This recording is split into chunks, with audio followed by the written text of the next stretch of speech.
बिस्मिल्लाहिर्रहमानिर्रहीम। अस्सलाम वालेकुम। आप सबको बीएम यूनिवर्स में खुश आमदीद कहता हूँ।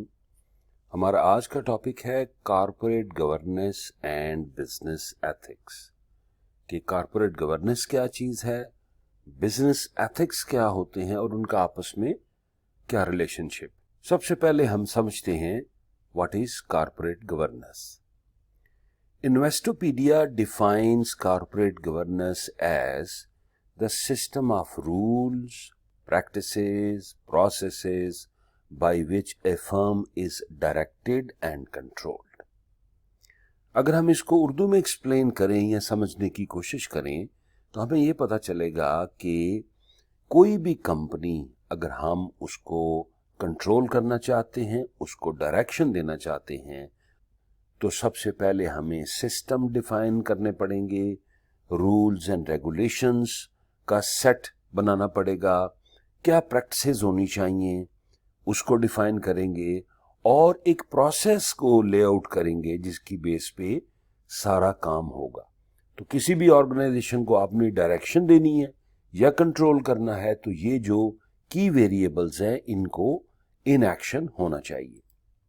Number 2, a company's board of directors is typically in charge of overseeing corporate governance. अच्छा, अब ये तमाम चीजों की जिम्मेदारी किस पे है? ये तमाम चीजों की जिम्मेदारी बोर्ड ऑफ डायरेक्टर्स पे होगी, जो किसी भी कॉरपोरेशन के होते हैं, बनाए जाते हैं।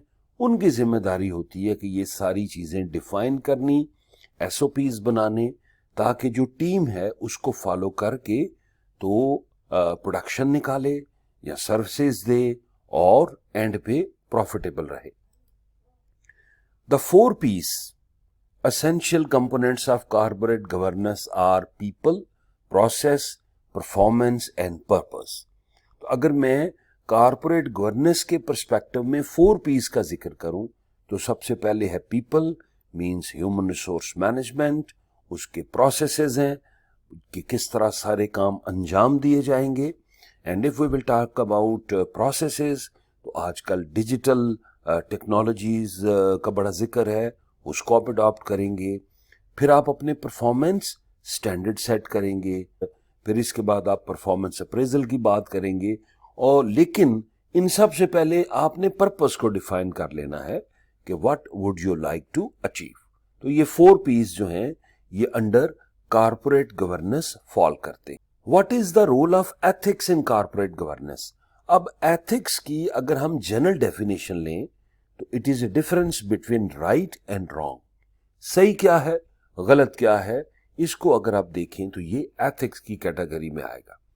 अब corporate governance as a whole is a big subject. इसमें मेरे काफी सारे लेक्चर्स मौजूद हैं चैनल पे, आप इसको देख सकते हैं। यहां पे ये चीज आपने ज़हन में रखनी है कि जो राइट और रॉन्ग का डिफरेंस है उसको समझना है और ये कहां कहां इंप्लीमेंट होगा उसको हमने समझना है। तो सबसे पहले हम एथिक्स को समझते हैं एनवायरमेंटल अवेयरनेस के पर्सपेक्टिव। जब भी हम कॉरपोरेट गवर्नेंस के प्लान्स बनाते हैं तो उसमें हमने एनवायरमेंट और जो प्लांट्स हैं उनको खासी अहमियत देनी होती है। अब जब भी हम प्लान बनाएंगे हमने ये हमेशा फोकस करना है कि जब फ्यूचर की बात हम करें तो ये तमाम रिसोर्सेज जो एनवायरमेंटल हैं, जैसे एनवायरमेंट पे पोल्यूशन का इम्पैक्ट आ सकता है, आपने उसको कंट्रोल करना है। फिर इसके बाद जो गैसेज हैं ऐसी जो हार्मफुल हैं वो एनवायरमेंट में नहीं जानी चाहिए, वो within organisation, within corporation उसको कंट्रोल आपने करना है। तो ऐसी चीजें जो एनवायरमेंट, जो प्लांट्स सोसाइटी के लिए नुकसानदेह हैं, आपने उसका तदारक करना है ताकि वो आने वाली नस्लों को, एनिमल्स को या इटसेल्फ फॉरेस्ट्स हैं उनके लिए जरूरी है। Number 2, fair employment. अगर यहां पे मैं society for human resource management का जिक्र करूं तो हमें पता चलता है कि fair compensation means compensating employees the same way when they perform the same और सिमिलर जॉब ड्यूटीज, कि भाई वो जितना काम करें आपने उतना उसको रिवार्ड करना है, या जितना जिसका एक्सपीरियंस है, जितनी उसकी क्वालिफिकेशन है, जो वो डिजर्व करता है وہ اپنے فیئر امپلائمنٹ میں اس کو ٹریٹ کرنا ہے اور اس کو ریوارڈ کرنا ہے. یہاں ایک بڑی جو اہم چیز ہے I would like to explain کہ اگر آپ کا ایچ آر موٹیویٹڈ نہیں ہے تو وہ جو اچیومنٹ ہے، جو ٹارگٹس ہے، وہ صحیح طرح اچیو نہیں کر پائے گا. تو یہ میک شور کرنا چاہیے کہ آپ ایک بندے کو امپلائی کر رہے ہیں، اس کا ایکسپیرینس، اس کی کوالیفیکیشن، اس کا جو ادر سکلز ہیں ان کو سامنے رکھتے ہوئے اس کی فیئر امپلائمنٹ سیٹ کرنی چاہیے. Next point is risk awareness and compliance.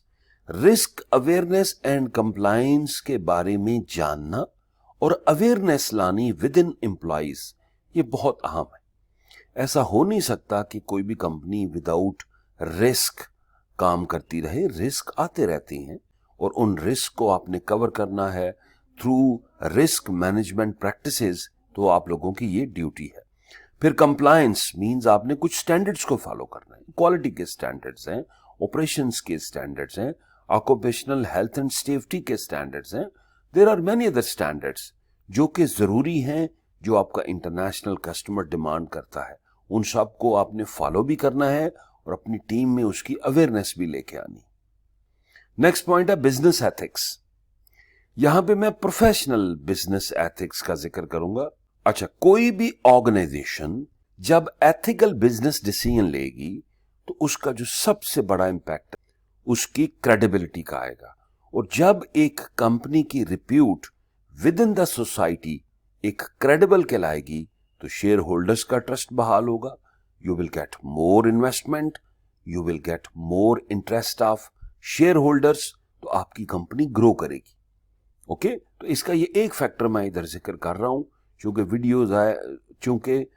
Video lecture کافی لمبا ہو سکتا ہے تو ہم 1 بائی 1 چیزوں کو دیکھیں گے، ڈسکس کریں گے اور آگے لے کے چلیں گے. ادروائز ہم نے یہ سمجھا کہ جو ایتھکس ہے وہ انوائرمنٹ میں، فیئر امپلائمنٹ میں، رسک اویئرنیس اور جو آپ کے پروفیشنل بزنس ایتھکس ہیں اس میں اڈاپٹ کیا جاتا ہے. میک شور آپ نے یہ کرنا ہے کہ کوئی وائلیشن نہ ہو اور جو سٹینڈرڈز ہیں وہ کسی بھی آرگنائزیشن میں فالو کیے جائیں. Thank you very much for watching. Best of look.